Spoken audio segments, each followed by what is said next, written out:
Hello everyone! What's the most likely attack that you will encounter on the street? Exactly, it's a haymaker, also known as a roundhouse punch. It doesn't matter how drunk the people are, they're usually always able to at least carry out one of those swings or hooks. And today I want to show you what to do against those. Today we have Sifu and Sifu here from Bulgaria who are going to help me out a little bit, and they're going to play our evil attackers. 2 weeks ago I addressed the concept of the wedge, the triangular movement that we use in order to defend against pretty much everything that's been hit to the head. If you don't know what I'm talking about, please go back to that video. Now, if he gives me a roundhouse punch, then the idea of the wedge is to go forward along the shortest distance of 2 points, a straight line, while he is using the beginning point would be A, B would be the curve, and C would be the actual target. So while he is using his curve, I would just go straight ahead along the straight line and therefore be able to hit him before he's able to hit me. However, there are also quite a number of other very nice techniques that we can use in order to defend against a roundhouse.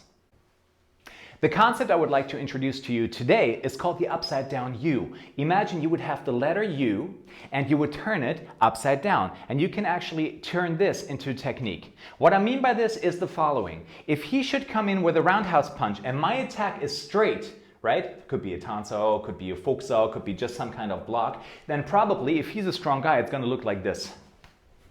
Yep, he throws me over because he's extremely strong and his force is going against my force. So therefore, I think we can all agree to, if somebody goes ahead and punches you from here, I cannot just push against him. That would just be wasted energy, and I can feel his energy in my face right away.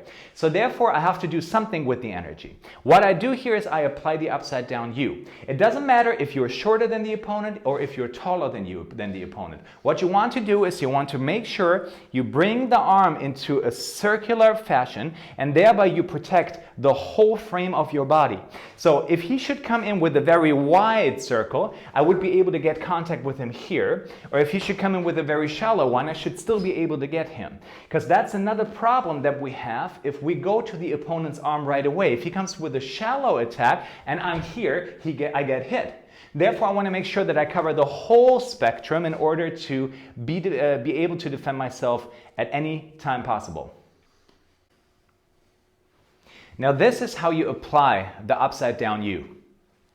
When he comes in with a roundhouse punch, I either raise while I'm pushing myself off the ground, so I can use the ground as a provider of energy. So if you should hit me hard and I go upward, then his pressure is coming straight, but my pressure is coming in from underneath. This would be one idea. This is when I begin the arch of the U until I hit the top point of the U. Yeah, so from here, this is what it may be. So if you give me a really hard roundhouse punch, really hard, powerful, come on. Powerful, come on, you have more power. Come on, powerful. Yeah, then I don't really care because I'm using the ground to support me, and he is actually, the more force he gives me, powerful, come on, the more he's pushing me into the ground. We call that rooting. So I'm completely relaxed. You lean in. Come on, powerful, lean in, power, power, power. I can actually stay on one leg and I can still do this. Now, if you move away now, I'm still not falling over because I'm using the ground and I'm not leaning forward. Thank you, Berlin. So this was the upper part of our arch. Now we're going to the lower part of the arch. Let's say he comes in with a roundhouse punch again, and I am already at this position because I'm trying to cover my whole body, right? Beginning here all the way to over here. Then it's a downward motion that I will get. And now I can make use of 100 kilograms, if you believe it or not, by actually dropping into the ground, right? So he comes in with a punch, boom, boom, and that's all I do. I make use of the force by going downward. Again, the punch is coming in. I cannot do this. I'm going to fall over. But by actually going down, I'm able to control the bicep. We call that Wing Tsjun. Yeah? So the circling, grabbing hand, boom, and striking at the same time. What's important is if he should give me right and a left, I don't want to do something like this. It's very likely that I get hit here, but I actually want to move in at the same time. So when he comes in with the strike, one more time, boom, boom, I move in as I apply the Wing Tsjun or Jatso or Fukso, however you want to use it, however you want to call it, if you should be a Wing Tsjun person. Okay? So if he hits me strong with the roundhouse, really strong, power, come on, powerful, and this guy is really powerful, trust me, then we don't really need force for that. The hand is very relaxed. It is just that I sink down into it, and from here, there's a lot of stuff that I can do to finish off the scenario. Thank you.